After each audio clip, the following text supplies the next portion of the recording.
फिर पढ़ रहे हैं चैप्टर 11। चैप्टर 11 में पार्ट 4 तक हो चुका था। आज जाना है पार्ट 5। पार्ट 5 में जानना है क्लोनिंग संवाहक। क्लोनिंग संवाहक क्या होता है? तो क्लोनिंग संवाहक एक प्लाज्मिड का गोलाकार जीवाणु भोजी के रूप में उपयोग किया जाता है।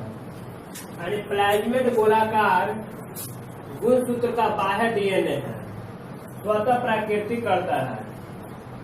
प्लाज्मिड तथा जीवाणु भोजी का उपयोग क्लोनिंग संवाहक के रूप में किया जाता है। यानी प्लाज्मिड तथा जीवाणु भोजी का उपयोग क्लोनिंग संवाहक के रूप में किया जाता है। इससे ऑब्जेक्टिव क्वेश्चन के रूप में कई क्वेश्चन आता है। जैसे क्वेश्चन आता है क्लोनिंग संवाहक के रूप में किसका प्रयोग किया जाता है? तो क्लोनिंग संवाहक के रूप में प्लाज्मिड तथा जीवाणु भोजी का प्रयोग किया जाता है। क्लोनिंग संवाहक के रूप में प्लाज्मिड तथा जीवाणु भोजी का उपयोग किया जाता है।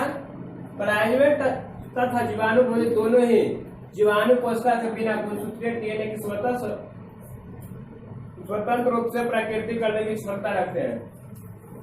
यानी कि प्लाज्मिड और जीवाणु भोजी जो हुआ, दोनों प्लाज्मिड और जीवाणु भोजी दोनों जीवाणु की कोशिका के बिना, यानी बिना जीवाणु की कोशिका के बिना गुणसूत्रीय डीएनए के स्वतंत्र रूप से प्राकृतिक करने की क्षमता है।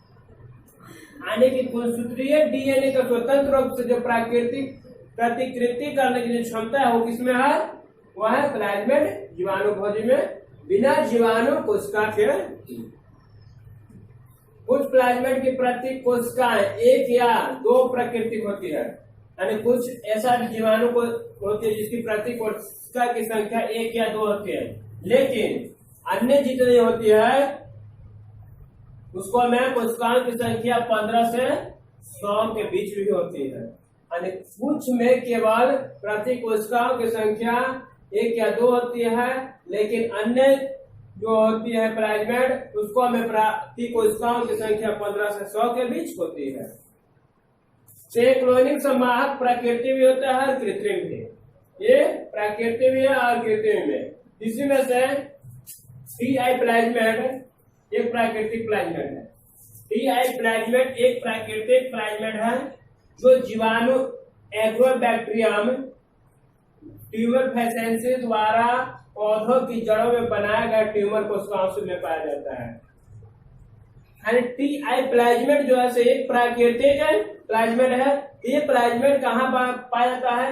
ये प्लाज्मिड पौधों की जड़ों में बनाया गया ट्यूमर, पौधों के जड़े में जो ट्यूमर जीवाणु एग्रोबैक्टीरियम ट्यूमिफेसियंस, यानी जीवाणु एग्रोबैक्टीरियम ट्यूमिफेसियंस पौधों में जब ट्यूमर कोशिका बनाता है, उससे जो कोशिका बनता है उसी से फिर प्राप्त होता है टी प्लाज्मिड प्राप्त होता है। टी प्लाज्मिड एक प्राकृतिक जीन संवाहक है जिनमें जेनेटिक सूचना के ट्रांसफर, स्टेबल एक्सप्रेशन की क्षमता होती है। टी-आई प्लाज्मिड एक प्राकृतिक जीन है, लेकिन बैक्टीरियल प्लाज्मिड PBR322 एक कृत्रिम प्लाज्मिड है। यानी ये भी क्वेश्चन आता है कि कृत्रिम प्लाज्मिड कौन है? तो कृत्रिम प्लाज्मिड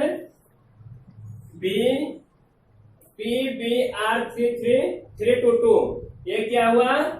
PBR322 कृत्रिम प्लाज्मिड हुआ, लेकिन टी-आई प्लाज्मिड प्राकृतिक प्लाज्मिड हुआ। इस ढंग से प्राकृतिक प्लाज्मिड और कृत्रिम प्लाज्मिड हुआ।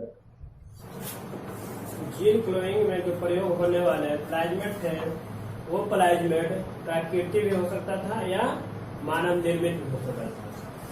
तो प्राकृतिक प्लाज्मिड में टी प्लाज्मिड, प्राकृतिक प्लाज्मिड में टी प्लाज्मिड, टी-आई प्लाज्मिड जो था वो टी-आई प्लाज्मिड एग्रोबैक्टीरियम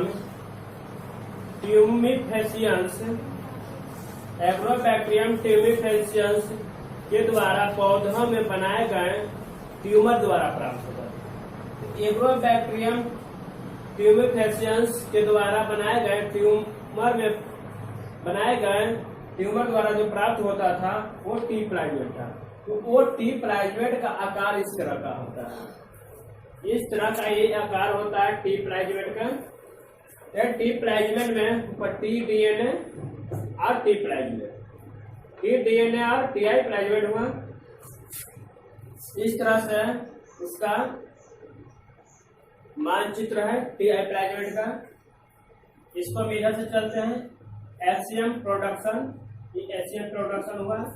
ये 20 ए वाला 24 बीपीएलबी हुआ।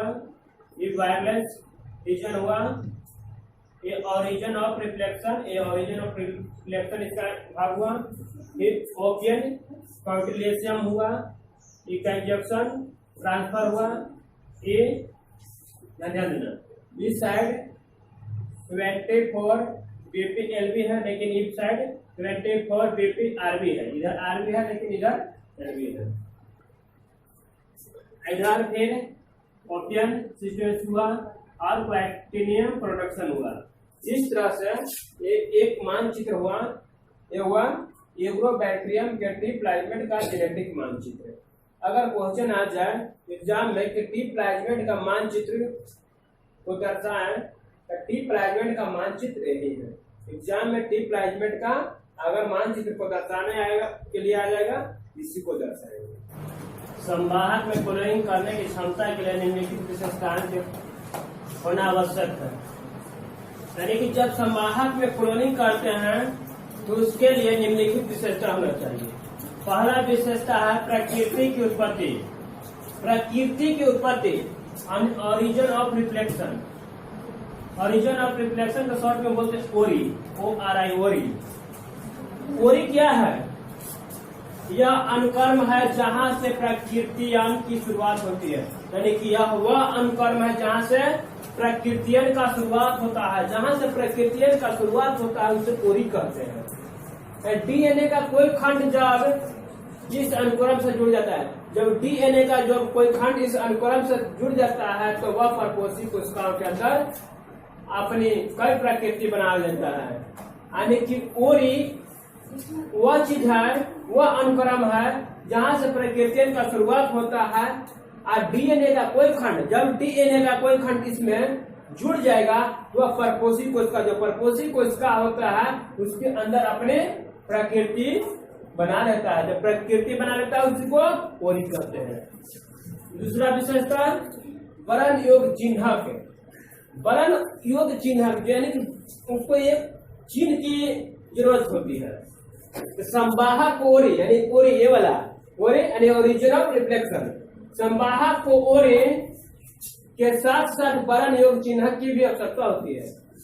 यानी कि प्रकृतियन की उत्पत्ति यानी ओरिजिन ऑफ रिफ्लेक्शन यानी ओरी के साथ साथ संवाहक को वर्ण योग चिन्ह की भी आवश्यकता होती है।